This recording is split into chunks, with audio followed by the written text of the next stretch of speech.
Assalamualaikum warahmatullahi wabarakatuh. Baik, selamat malam semua teman-teman semua. Pada pertemuan ketiga kali ini kita masuk lagi ya ke materi kita ya terkait Hypertext Markup Language atau yang disebut dengan HTML. Nah, di part 2 ini kita akan lihat lebih spesifik ke pembuatan form ya. Di mana form itu yang sudah dijelaskan pada pertemuan minggu kemarin ya adalah tempat untuk menginputkan sesuatu yang berasal dari user ya, baik itu menggunakan apapun ya, tapi kebanyakan form itu dibuat menggunakan inputan dari keyboard atau dari mouse. Nah, jadi kita lanjutkan pembahasan tentang form. Ini kita skip aja ya karena teman-teman ada di reguler sore. Jadi ini tidak terlalu kita ikutin gitu ya. Cuman ya beberapa aturan mungkin kita harus sesuaikan lagi ya, tidak boleh mencontek ya. Lalu tidak boleh kecurangan lah ya dalam hal akademik, termasuk kerja kelompok ya dan lain-lain itu kita ikutin.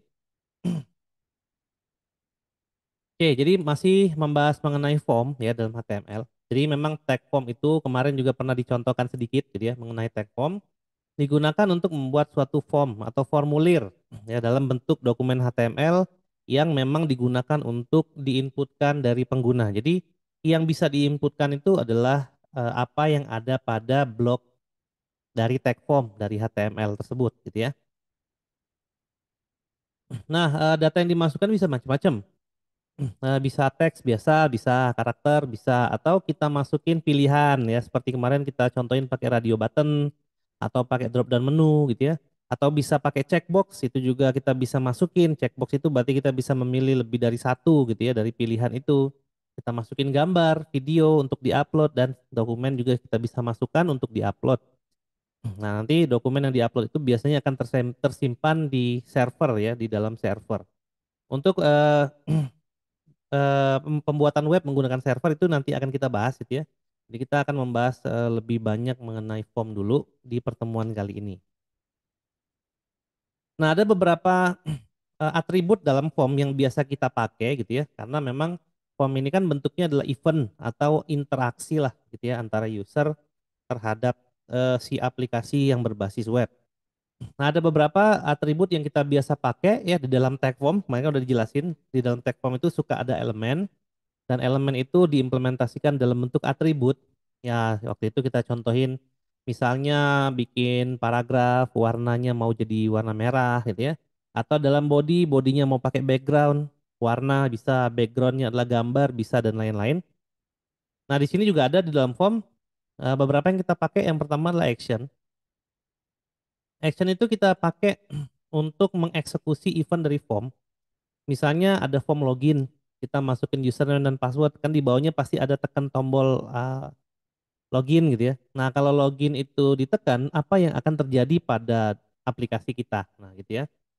Nah, kita biasanya lakukan itu di action dan biasanya action itu akan merujuk ke halaman yang mengeksekusi dari apa yang kita inputkan tadi. Kemudian ada metode, itu kalau misalnya ada metode yang dieksekusi, lalu ada encrypt dan ada target gitu ya. Nanti beberapa ada contohnya. Nah, seperti ini ya misalnya ya action form yang kita buat untuk melakukan suatu data yang diinput ya bisa teman-teman lihat di sini ada actionnya, ada form, ada action. Actionnya itu ada slash action page.php artinya apabila nanti submit ya ini kan ada input tipe submit, value submit ini akan jadi tombol submit. Apabila tombol submit ini nanti ditekan maka kita akan memanggil yang namanya action page.php dengan metode pengambilan data adalah get. Nah, metode pengambilan data itu ada get dan ada set gitu ya. Nah, itu akan lebih detail kita jelaskan di pertemuan-pertemuan berikutnya gitu ya. Nah, di sini ada first name di mana inputnya itu adalah teks dengan nama variabelnya itu adalah fname. Jadi name ini adalah nama variabel yang akan menyimpan nilai yang dari input ini dan last name itu akan menjadi suatu teks juga di mana dia ada variabel yang namanya lname ya yang nama variabel ini akan menyimpan isi dari input type text ini. Masih ingat mungkin ya di mata kuliah algoritma apa itu variabel? Jadi variabel itu dipakai untuk menampung atau menyimpan suatu data dengan tipe data tertentu. Nah, Untuk input tipe teks ini atau type text ini biasanya itu yang diinputkan tipe datanya string ya. Lalu di baris bawahnya ada submit tadi ya. Kemudian ditutup menggunakan tag form. Jadi ketika disubmit maka akan ke action page.php di mana kalau kita lihat dari ininya ya action page.php ini ada di direktori yang sama dengan di mana form ini dibuat dan akan ada metode get gitu ya dalam mengambil datanya. Jadi ada dua metodenya, ada get dan ada post gitu ya. Nah, ini lebih detail ya sedikit tentang get. Jadi get itu adalah suatu metode di mana metode untuk mengambil data gitu ya, ngambil data yang berasal dari form. Namun data itu akan muncul di URL yang ada di atas. Kan tadi pas kita klik itu kan muncul kita akan memanggil action dari action page. Kemudian metode pengambilan datanya itu kita isi dengan get. Maka ketika kita klik tuh tombol submit akan ngebuka yang namanya action page.php. Jadi halamannya akan menjadi action page.php dan di belakangnya itu akan ada tanda tanya di mana ada first name diisi dengan my key dan last name diisi dengan mouse gitu ya. Di mana first name dan last name itu adalah nama variabel dari yang di atas ini tadi gitu ya. Kalau ini fname dan lname dan Mickey serta mouse itu adalah apa yang diinputkan melalui keyboard. Jadi datanya itu akan nempel di file tujuan yang ada dan didefinisikan di variabel atau atribut action ini. Nah, namun perlu diingat bahwa panjang dari URL itu hanya 3.000 karakter. Maka kalau kita membuat form yang banyak, tidak disarankan untuk menggunakan get ya. Tapi kita bisa menggunakan bentuk yang lain, yaitu kita bisa menggunakan post. Karena post itu nanti datanya tidak nampil di halaman browser gitu ya. Jadi dia akan menyimpan nilai itu dan menggunakan post lalu dikirimkan langsung menuju server. Nah, karena get ini akan menampilkan nama variabelnya dan datanya apa. Nih kalau datanya dua biasanya dibatasin dengan dan gitu ya. Nah, kalau kita punya data yang penting untuk dimasukkan itu jangan sekali-sekali menggunakan metode get karena bisa kelihatan nanti di halaman browser. Di halaman itu ya di atas ya saat kita akan menginputkan alamat website atau saat kalau di Google Chrome itu saat di halaman searching ya untuk menampilkan halaman website juga sama. Jadi kalau kita akan mengirimkan satu data yang penting atau krusial, jadi kita jangan menggunakan get, gunakan post gitu ya. Nah, kapan kita menggunakan get? Biasanya saat user ingin menyimpan satu bookmark dari suatu page, di mana nilainya itu disubmit. Ya beberapa website mungkin kalau kita buka domain yang di depannya aja, misalnya www.xyz.com, maka biasanya yang kebuka itu adalah homepage-nya, halaman depan, gitu ya, landing page atau homepage. Lalu kita masuk menu ke sini, menu ke sana dan lain-lain kan biasanya URL-nya jadi panjang tuh, gitu ya. Nah, kalau jadi panjang itu biasanya mereka pakainya get, ya, karena ketika mereka milih menu, nanti untuk menyimpan menu ini ada di mana, mereka taruh di atas. Nah, kita bookmark, jadi ketika kita buka menunya itu akan langsung ke menu yang kita tujukan, tidak lagi eh, melalui homepage atau landing page yang dimaksud gitu ya. Nah, lalu bisa kita pakai juga get ini untuk data yang tidak secure ya. Contohnya apa yang kita cari di Google. Nih, kita bisa lihat nih ya dari browser deh kita buka nih, satu browser set gitu ya. Kita buka Chrome misalnya. Ini saya ambil satu dulu ya untuk contoh. Nah, di sini misalnya. Ini misalnya saya cari lagu baru. Enter. Nah, di Google teman-teman bisa lihat ya ada google.com garis miring ada search ada tanda tanya. Nah, gitu ya. Lalu di sini ada Q sama dengan lagu plus baru. Q itu berarti hasil query di mana disimpan dalam bentuk Q gitu ya. Dalam bentuk variabel Q. Isinya adalah lagu plus baru itu apa yang kita inputin tadi ya. Lalu ada di belakangnya ada RLZ dan seterusnya. Ya, jadi teman-teman lihat setiap variabel dipisahkan dengan tanda dan. Nah, ini kalau kita copy paste aja ini kita copy gitu ya. atau kita simpan sebagai bookmark, misalnya saya paste lagi di sini gitu ya, set gitu ya. Nah, yang kebuka adalah ini gitu ya. Bukan lagi halaman depan Google, ya bukan lagi google.com gitu ya. Google.com. Nah, bukan ini ya, langsung ke sini yang kebuka gitu ya. Jadi bukan google.com karena ini metodenya pakai metode get ya. Jadi kita bisa lihat apa yang kita cari itu kita bisa lihat di sini. Nah, yang belakangnya saya nggak tahu gitu ya. Ini apa gitu ya, karena yang tahu di belakangnya itu adalah Google sendiri, tapi yang kita bisa lihat itu di sini ya. Lagu baru itu adalah hasil pencarian kita di sini. Kalau kita ganti jadi lagu baru lirik ya di atasnya pasti nambah lagu baru lirik gitu ya. Nah, itu adalah pemanfaatan kalau misalnya yang kita lakukan adalah metodenya get. Jadi seperti Google aja. Ini kan berarti kan ada inputan yang bisa dimasukin oleh oleh user ya. Lagu baru banget. Nah, ini sebenarnya implementasi dari form. Lalu kita tekan enter, keluarlah hasil pencarian. Nah, gitu ya. Nah, lalu ada ini pasti di halaman depan ini ada memanggil action.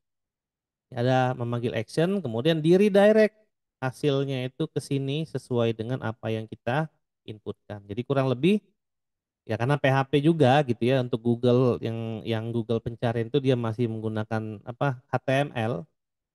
Mungkin engine di belakangnya bukan HTML, yang pasti depannya adalah HTML dikombinasikan dengan JavaScript, CSS dan lain-lain. Maka secara logika ya sama aja karena teknologinya pun adalah teknologi yang dipakai yang berbasis web, jadi sama aja.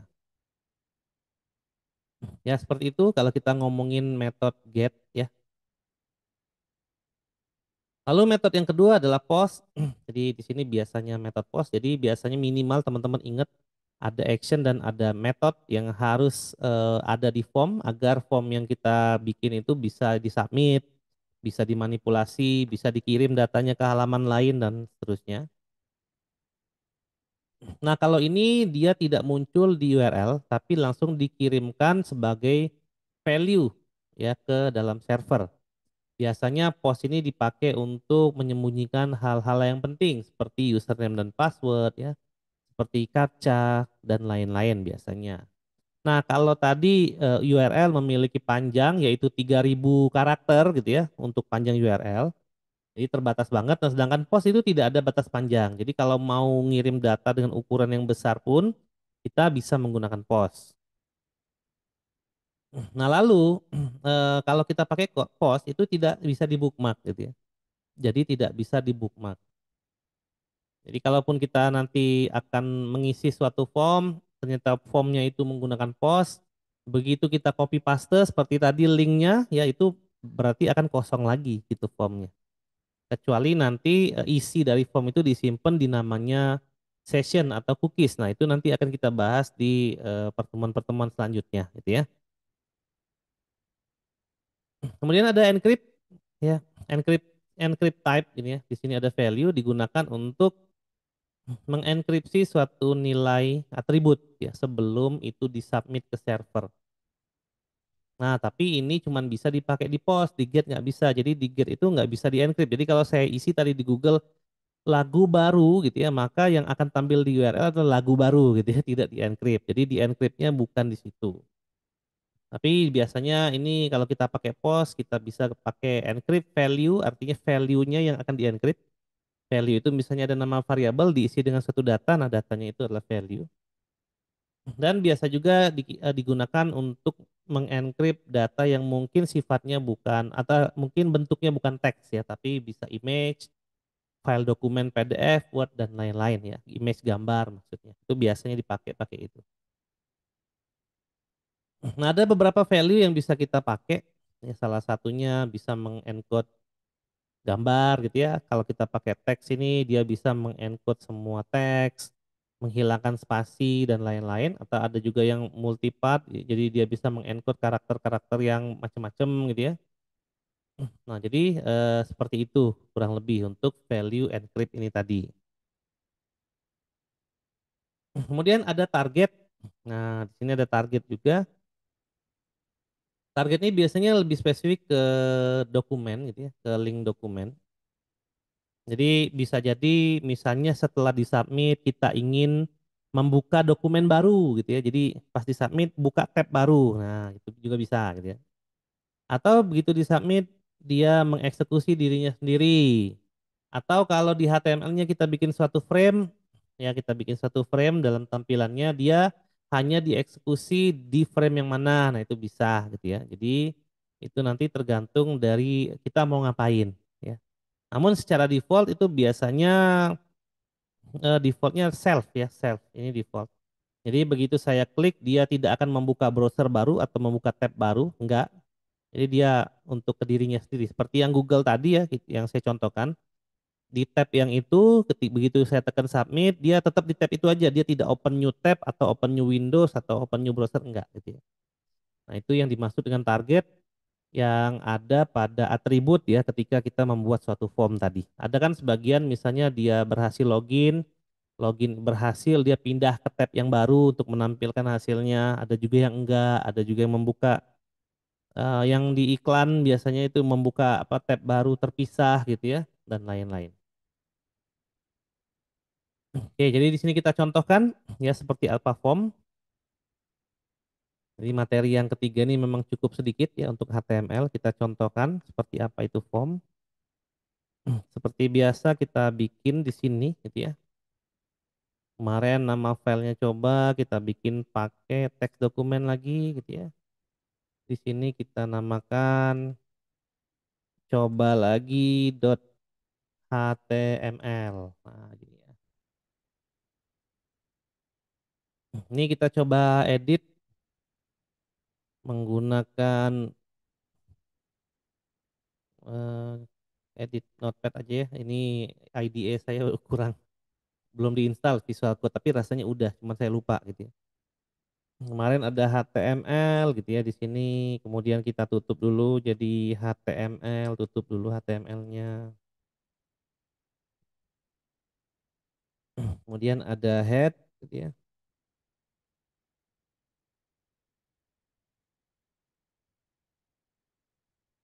Di sini head. Kemudian di sini body ya. Kita tutup di sini slash body. Nah, di sini kita bikin form. Misalnya tag form. Ini kita kosongin dulu actionnya ya. Di sini ditutup ya form tutup. Set. Kita mau bikin login misalnya. Di sini username diisi dengan input ya. Tipenya teks. Nah, gitu ya. Terus kita simpen di variabel yang namanya USR gitu ya.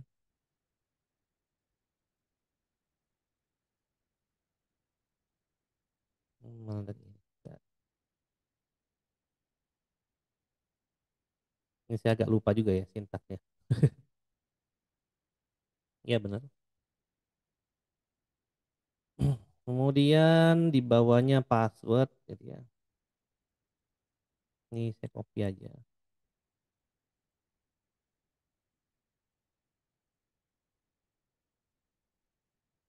Ini berarti password. Ini titik dua, titik dua ya. Input tipenya password biar nggak kelihatan gitu ya. Terus variabel tempat nyimpennya pwd. Di bawahnya ada input tipe. Ini yang submit ya. Submit. Oke, kurang lebih seperti ini. Ini kita coba buka gitu ya. Ini lagunya saya hapus dulu. Di sini coba lagi. Nah, username dan password.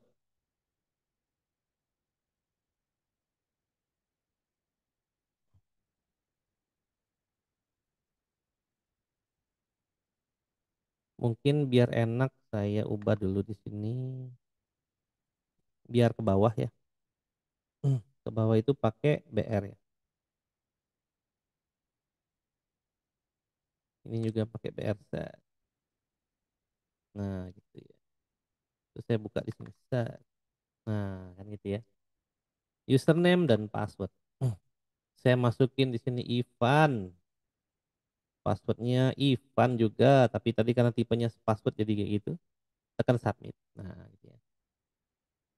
Ya, karena nggak ada actionnya, jadi nggak kemana-mana. Bisa teman-teman lihat URL yang di atas gitu ya. Yang dibuka itu adalah yang ini. Gitu ya. Tekan, nggak ngaruh. Tidak berpengaruh. Nah, kita cek kalau misalnya kita tambahkan atributnya, di sini ada actionnya. Kita isi dengan eh, PHP misalnya, walaupun PHP-nya belum ada ya, paling error nanti. Action form.php. Method sama dengan get. Nah, gitu. Ini kalau dari yang tadi, saya refresh, saya masukin Ivan, lalu saya pastekan passwordnya juga Ivan. Kalau di ketik submit ya nggak ada gitu ya. Tidak ada ininya, tidak ada apa? Tidak ada action page-nya ya. Itu harus kita buat dulu pakai PHP ya untuk mengeksekusi di server. Cuman kita bisa lihat di dalam URL-nya di atas ini ya, di URL-nya di atas ini. Kita bisa lihat nih ya, ini direktoria karena lokal gitu ya. Ini karena belum pakai server, jadi dia masih membuka direktorinya dalam bentuk file. Kita lihat di sini. Nah, di sini kan ada action form.php, tanda tanya USR sama dengan Ivan dan PWD sama dengan Ivan. Nah, kan tadi PWD nggak bisa di-encrypt ya, nggak bisa di-encrypt.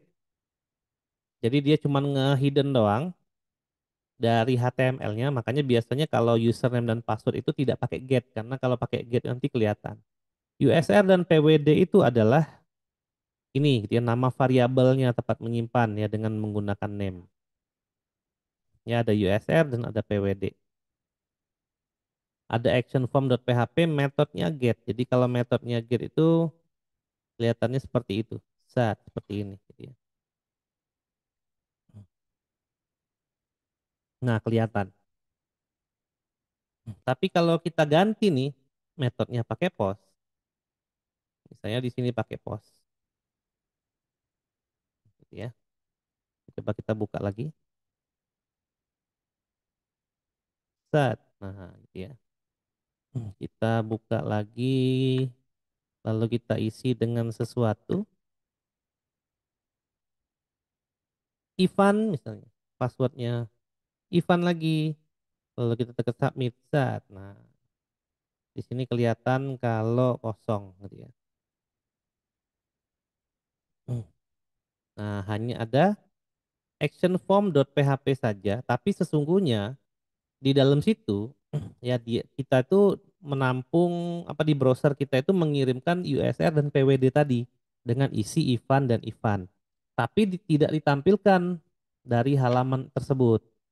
Tapi tetap dikirim. Jadi dia itu disimpan dalam bentuk dokumen, langsung dikirimkan sebagai bentuk request langsung ke server, tapi kita tidak memperlihatkan itu. Jadi orang nggak tahu apa yang dikirimkan di actionform.php ini.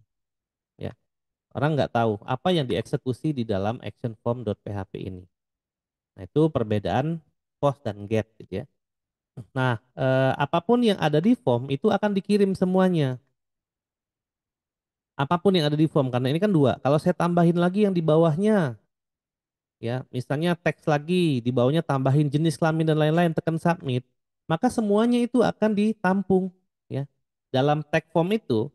Di dalam tag form yang ini ya, mulai dari form pembuka sampai form penutup, ini ketika tombol submit ditekan maka setiap data yang ada di sini itu akan dikirimkan ya dan akan memanggil action form.php dengan metodenya apa gitu ya. Nah, secara yang tadi yang value dan lain-lain itu secara default akan mengikuti. Yang wajib diisi itu adalah action karena kita butuh aksi atau eventnya dan ada metodenya post atau get.